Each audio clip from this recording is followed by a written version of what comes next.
Hello, Flosstube. We're continuing work on Inchies by Rees.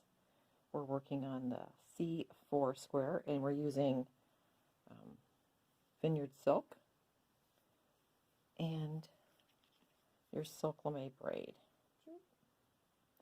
So, you start with your vineyard silk, and she says it's an elongated cashmere stitch, and I will put the page number from the needlepoint book on the screen, and she's doing it as a variation. So, and she starts doing it horizontally, using, if you look at your chart, using the black lines. So this is fairly simple.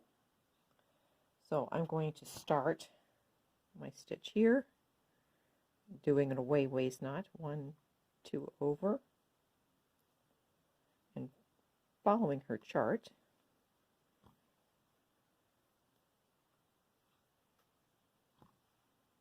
We will just stitch along, and I will probably quickly move this to a fast forward. Now she says to do the first stitches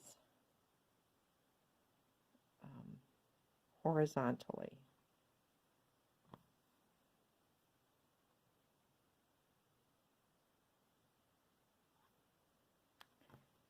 And then to do, when you get to the silk lame, we're going to do that vertically. So what I'm going to do is I'm going to stitch this, following the chart,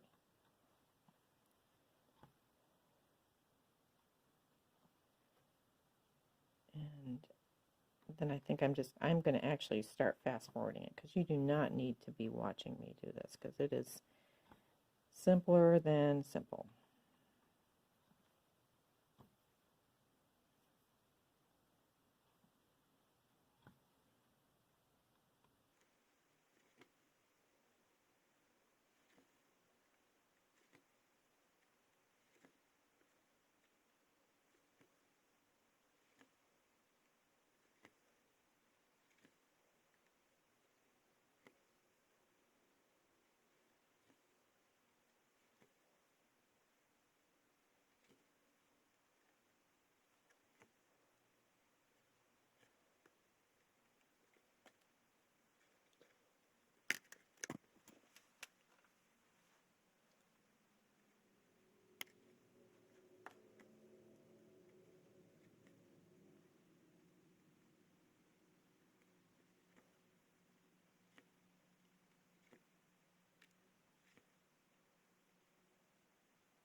So you can see you've got the first row going there of both. I'm going to pause this.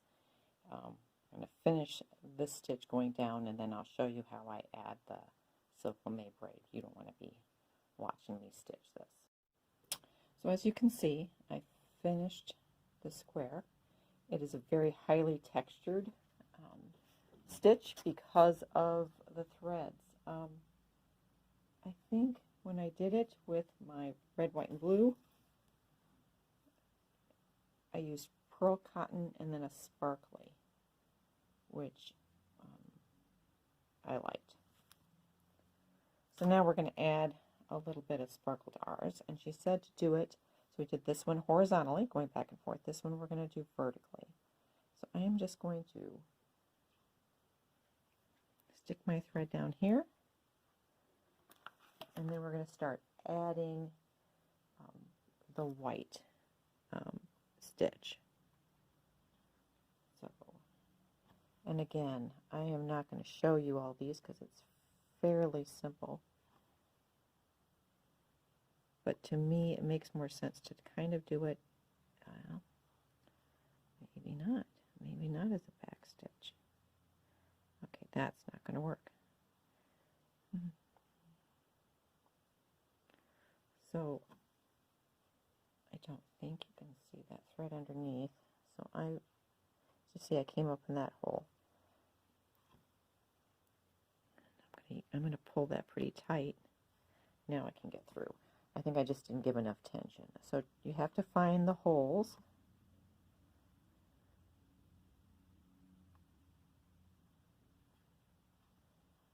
And giving it a good tug.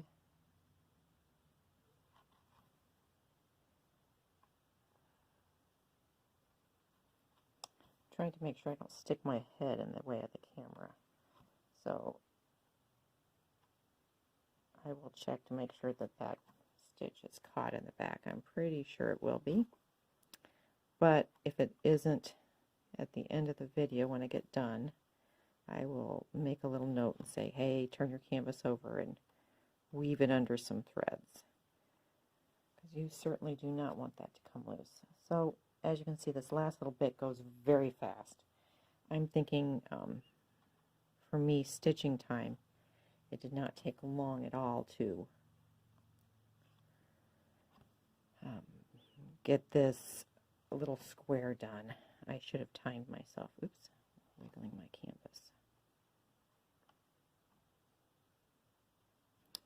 But I won't bore you with the rest, but I'll add something at the end to show it to you. Alright, so I quickly finished this. It did not take me much time at all. I'm going to flip my canvas over here in a moment and make sure I've taken care of any threads. Again, I don't think this took me about 3 to 4 minutes to add the purple line in, so this is a real quick stitch. The next square, C5, I'll try to work on and give you a quick video for that one, so hopefully we can keep moving on and you can have this done before the end of the year. That's my goal. Anyway, have a great day. Thanks.